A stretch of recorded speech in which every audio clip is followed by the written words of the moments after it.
नमस्कार फ्रेंड्स, मैं डॉक्टर वंदना मिश्रा आप सभी का चंद्रा क्लासेस की तरफ से स्वागत करती हूं। आज हम बात करते हैं यूजीसी नेट की। यूजीसी नेट जैसा कि अभी मई में हो चुका है और आगे जो है वो हमारा दिसंबर में होने वाला है। तो यूजीसी नेट का जो हम शिक्षा शास्त्र की पहली यूनिट है वो कौन सी है? हमारी शैक्षणिक अध्ययन। शैक्षणिक अध्ययन जो है हमारा,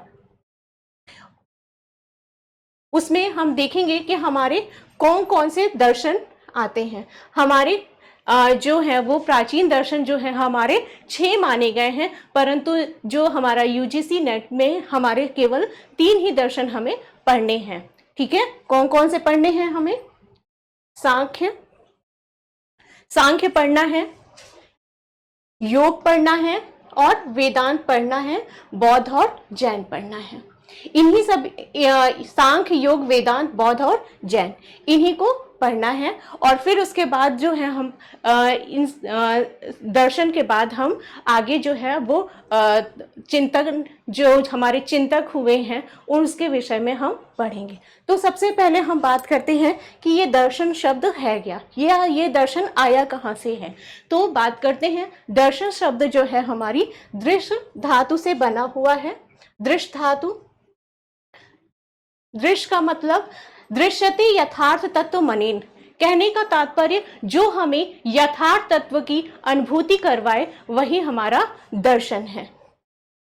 और इसका जो उद्गम हुआ है, ये यथार्थ तत्व से तात्पर्य क्या है? जब हम जो हमें सच्चाई या जो हमें वास्तविकता से परिचित करवाए वही क्या है? हमारा दर्शन है, चाहे वो प्रत्यक्ष हो चाहे वो अप्रत्यक्ष रूप से हो। तो दर्शन जो है वो उसकी उत्पत्ति कहाँ से होती है? उसकी उत्पत्ति होती है हमारे असंतोष से, या हमारी जब हमारे दिमाग में या हमारे मन में आता है कि कोई क्यों की भावना आ जाती है, तो वहीं से हमारा दर्शन का उद्गम प्रारंभ हो जाता है, या कह सकते हैं वहीं से हमारा दर्शन जो है वो शुरू हो जाता है। तो जैसा कि प्राचीन जो डेकार्ट महोदय हैं, जो कि पश्चिमी दर्शन के जन्मदाता भी कहे गए हैं, उनका भी मानना है कि दर्शन की जो उत्पत्ति हुई है वो किससे हुई है? संदेह से हुई है। कहने का तात्पर्य, संदेह, जब हमारे मन में संशय आ जाता है तो उस संशय को जो पूरा करने का कार्य जो होता है, या जो संशय जो आने के जो क्षण होता है, वहीं से क्या होता है? हमारा दर्शन की उत्पत्ति शुरू हो जाती है। अब ये जो संशय होता है, इस संशय को दूर कौन करता है? इस संशय को दूर करने का काम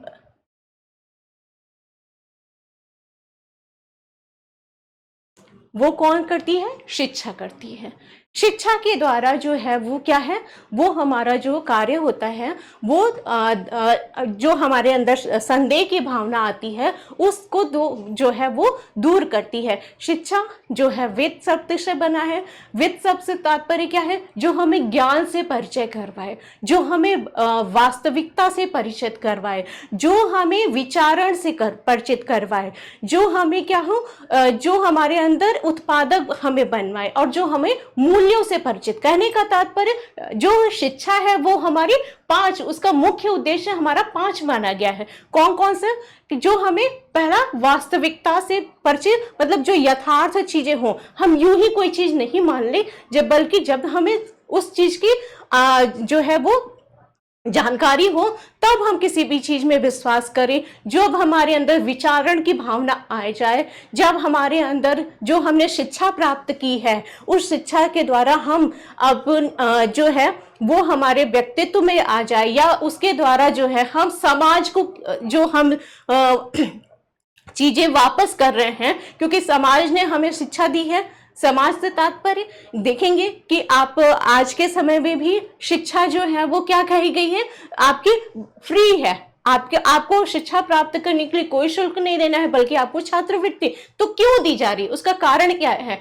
क्यों? क्योंकि आज के जो बच्चे हैं, कल जब वो बाहर स्कूली शिक्षा प्राप्त करके निकले या विद्यालय शिक्षा प्राप्त करके निकले, तो वह एक ऐसे व्यक्ति नागरिक बने जो कि हमारे देश का जो है हमारे देश का उद्धार कर सके या उसका विकास कर सके। कहने का तात्पर्य जो है वो की जो शिक्षा और दर्शन जो है हमारा क्या करता है? हमारा अंतर्निहित जो हमारा विकास होता है और जो बहिर्गत जो हमारा विकास होता है, इन दोनों का ही विकास करने का कार्य कौन करता है? शिक्षा और दर्शन जो है दोनों मिलकर के ये कार्य करते हैं। अब बात करते हैं भारतीय दार्शनिक संप्रदाय की। भारतीय दार्शनिक संप्रदाय कहेंगे तो ये दो माने गए हैं। कौन कौन से? सबसे पहले जो है आपका आस्तिक दर्शन और दूसरा है नास्तिक दर्शन।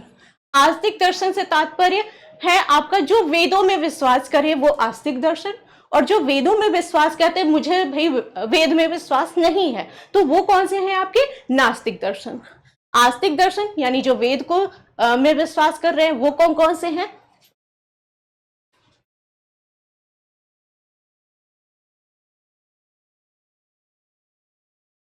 सांख्य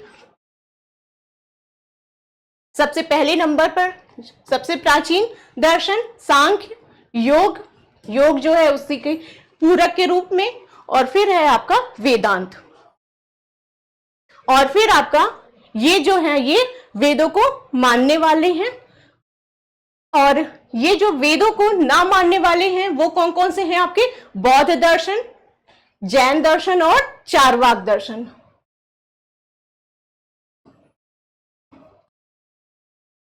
चारवाक दर्शन, ठीक है। तो हम सब इसके बारे में आगे बात करेंगे। सबसे इसके बाद हम देखते हैं कि और क्या क्या चीजें हैं, इसकी डिटेल के बारे में हम लोग आगे की बात करेंगे। अब बात करते हैं शिक्षा में दर्शन। हम लोगों ने पहले ही समझ लिया है या पढ़ लिया है। शिक्षा में दर्शन जो हमारे आंतरिक एवं बाह्य दोनों का विकास करे वही क्या है? शिक्षा और दर्शन है, और वही उसका मुख्य उद्देश्य भी है। अब हम बात करते हैं वेदों में विश्वास, या वेद जो है उसमें जो हमारे 4 वेद कहे गए हैं, ऋग्वेद, यजुर्वेद, सामवेद और अथर्ववेद। तो इनमें उनमें क्या कहा गया है? ईश्वर एक है। ईश्वर आपका क्या है? एक है, और जो कि सर्वशक्तिमान है, तथा इस ब्रह्मांड में वो क्या कहता है? 3 चीजें हैं या 3 संस्थाएं हैं। कौन कौन सी? ईश्वर, आत्मा और विचार। कहने का तात्पर्य सबसे सर्वोच्च शिखर पे आपका ईश्वर है, आत्मा उसी का एक अंश है, और हमारे विचार, विचार से तात्पर्य हमारा जो आंतरिक और बाह्य जो कार्य है, या जो हमारे जो हमने हमारे वैचारिक जो कार्य हैं वो क्या है? हमारे विचार में आते हैं, क्योंकि इसी के द्वारा हमारा जैसा विचार होगा, विचार के द्वारा कर्म होगा, और उस कर्म के आधार पर देखा जाएगा कि हम ईश्वर में आत्मा का मिलन हो पा रहा है या नहीं, या हम इसी जन्म मरण के बंधन में बंधे हुए हैं। जीवन का अंतिम उद्देश्य मोक्ष है। हम लोगों ने पहले ही बात कर ली है कि मोक्ष से तात्पर्य क्या है? मोक्ष से तात्पर्य है कि जब हमारा ईश्वर के साथ मिलन हो जाता है, हमें यह जो सांसारिक दुख है इसको भोगना नहीं पड़ता है, तो वही हमारा मोक्ष के रूप में कहा जाता है। मोक्ष मतलब जब आत्मा एवं परमात्मा दोनों मिल जाएं तो वही मोक्ष है, और यही शिक्षा का प्रमुख उद्देश्य भी है। आत्मा के पुनर्जन्म और अमरता की सिद्धि। कहने का तात्पर्य आपने गीता में भी कहा गया है कि आत्मा अजर एवं अमर है, वो कभी नहीं मरती है। तो जो हमारी आत्मा है वो शरीर बदलती रहती है, परंतु वो मरती नहीं है, और बार बार उसका पुनर्जन्म होता रहता है। जब वो उसको सत्य का ज्ञान हो जाता है तो उसको मोक्ष की प्राप्ति हो जाती है। फिर है हमारा, और ये जो वेद हैं यही क्या है? हमारी बुनियादी शिक्षा, जो हमारी शिक्षा का क्या है? एक नींव है, यही हमारा आधार है। इन्हीं के आधार पर ही हमारी जो शिक्षा होती है वो क्या है? वो संचालित होती है। अब बात करते हैं हमारे वैदिक साहित्य की। वैदिक साहित्य की बात करते हैं तो सबसे पहला क्या है? हमारा वेद है। वेद हमारे कौन कौन से हैं? 4 हैं, ऋग्वेद, यजुर्वेद, सामवेद और अथर्ववेद। फिर वेदांग है। वेदांग से तात्पर्य क्या है? वेदांग से तात्पर्य है जो हमारी शॉर्ट बुक्स बनती थी या जो हमारी किताबें हैं वो क्या है? हमारे वेदांग कहलाते हैं। उपवेद, उपवेद से तात्पर्य जो है हमारा, यहाँ पे हर वेद का एक उपवेद है, जैसे आयुर्वेद, गंधर्व वेद, शिल्प वेद और धनुर्वेद। आयुर्वेद, धनुर्वेद, गंधर्व वेद और शिल्प वेद। फिर ब्राह्मण, ब्राह्मण से तात्पर्य जो हमारी आध्यात्मिक किताबें लिखी गई हैं वो ब्राह्मण है। अब हम बात करते हैं दर्शन की। दर्शन हमारे कितने माने गए हैं? 6 हैं। न्याय दर्शन, सांख्य दर्शन, ये आपका सांख्य दर्शन सबसे प्राचीन है, तो ये सांख्य दर्शन ऊपर होना चाहिए था। तो सांख्य दर्शन, न्याय दर्शन, वैशेषिक दर्शन, योग दर्शन, पूर्व मीमांसा और उत्तर मीमांसा। मीमांसा या पूर्व मीमांसा कहने का तात्पर्य या उत्तर मीमांसा कहने का तात्पर्य जो हम वेद को मानते हैं, वेद को भी मानने के भाई उनके भी 2 पक्ष हो गए, या उनके विचारों में भी 2 भिन्नताएं हो गई। एक ने कहा कि भाई हम वेद को तो मानते हैं, परंतु हम क्या करते हैं, हमें कर्म कांड पे विश्वास नहीं है। कर्म कांड से तात्पर्य क्या है यहाँ पे, कि जैसे हम हवन करवा लिए, हम पूजा कर लिए, या फिर हम कोई अन्य कार्य जो हम अपने करते हैं, वो क्या है, एक तो जो आपका पूर्व मीमांसा है वो तो कहती है भैया हम कर्म कांड को मानते हैं, क्योंकि इसी के द्वारा हमारे ईश्वर की प्राप्ति होगी या ईश्वर की अनुभूति होगी। लेकिन जो हमारा उत्तर मीमांसा है, या जिसको वेदांत भी कहा जाता है, वो क्या कहता है, हमें ईश्वर की प्राप्ति के लिए या ईश्वर की अनुभूति के लिए किसी कर्म कांड की आवश्यकता नहीं है, बल्कि क्या है, इसमें हमें क्या करना है, हमें अपने इंद्रियों पे वश करना है, या हम कह सकते हैं कि इसके लिए हमें किसी कर्म कांड के अलावा हमें ज्ञान की प्राप्ति मुख्य है। इसके लिए हमें आध्यात्मिक जो हमारा मिलन है या विचार है, जैसे आप देखेंगे जो मेडिटेशन होता है, मेडिटेशन में क्या होता है, हम जो ध्यान लगाते हैं उसी को क्या कहते हैं, इसमें उसी को हम इसमें माना गया है कि इसी के आधार पर जो है हमारे ईश्वर का मिलन होता है। अब बात करते हैं उपनिषद। उपनिषद जो कि आप सभी को पता है, भगवद गीता और सूत्र से जो हमारे कह सकते हैं, जो हमारी कुछ शब्दों के जो हमारे शब्दों का एक चेन होती है या लाइन होती है, उसी को हम सूत्र की, या जिसको फॉर्मूले जिनके आधार पे हम ईश्वर के तक पहुंच सकते हैं, वो एक मार्ग या साधन के रूप में कार्य करता है। अब बात करते हैं, तो इतना आप सभी को क्लियर हो गया तो कि हमारा दर्शन, हमारे सिलेबस में क्या क्या चीजें हैं, एक बार हम लोग फिर से रिवाइज कर लेते हैं।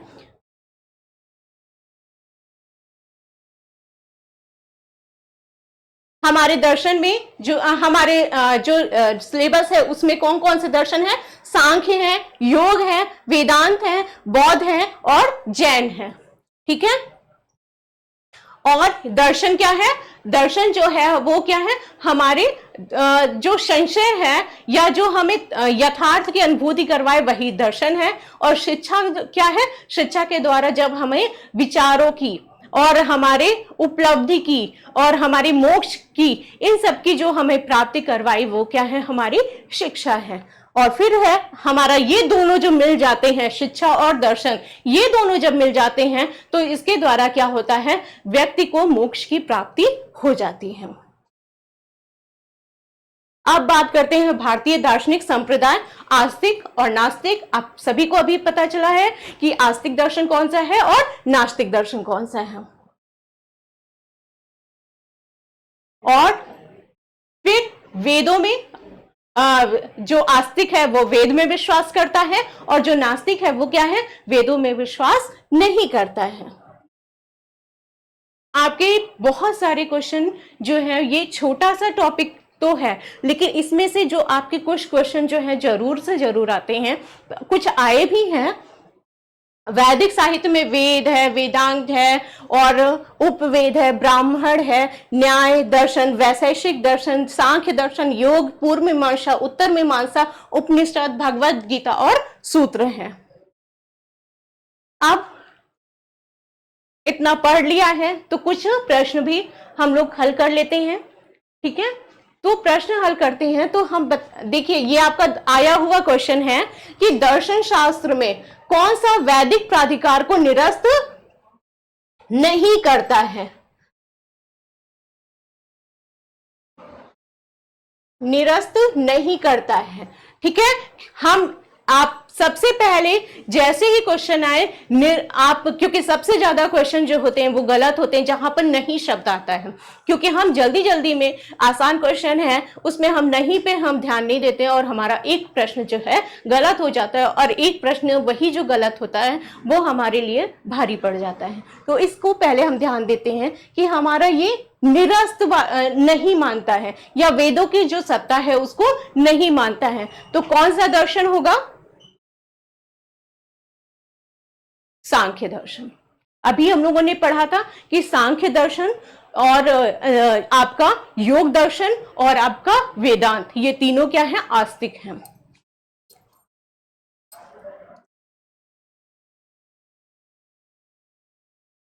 अब अगला है, इनमें से कौन वेदों की सत्ता को अस्वीकार करता है? देखिए, पूछ वही क्वेश्चन रहा है पर दोनों के शब्दों में हेर फेर है, और यूजीसी यही करता है, सीधा सीधा प्रश्न ना पूछ करके बल्कि क्या करता है, वो आपको घुमाने की जो है वो घुमा करके प्रश्न देता है, और आपका जो अप्लाइड जो आपकी चीजें हैं उस पे आपका ध्यान जाता है। उसको आपको ध्यान देना है कि आपको रटना नहीं है, आपको समझना है और समझने के आधार पे आपको उत्तर देने हैं। तो इसमें क्या है, इनमें से कौन सा वेदों की सत्ता को अस्वीकार करता है? तो कौन करता है? न्याय,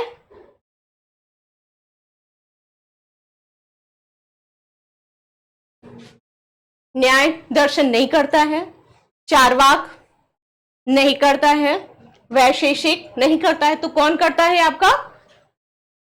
सांख्य दर्शन। सांख्य दर्शन जो है वो हमारा वेदों में विश्वास करता है। तो बस आज के लिए इतना ही, फिर हम मिलते हैं एक नए टॉपिक के साथ, एक नए जो कि बहुत महत्वपूर्ण है और जो जिसमें से हर साल कुछ न कुछ क्वेश्चन जरूर आते हैं। तो तब तक के लिए आपका धन्यवाद, और आप हंसते रहिए, मुस्कुराते रहिए और स्वस्थ रहिए।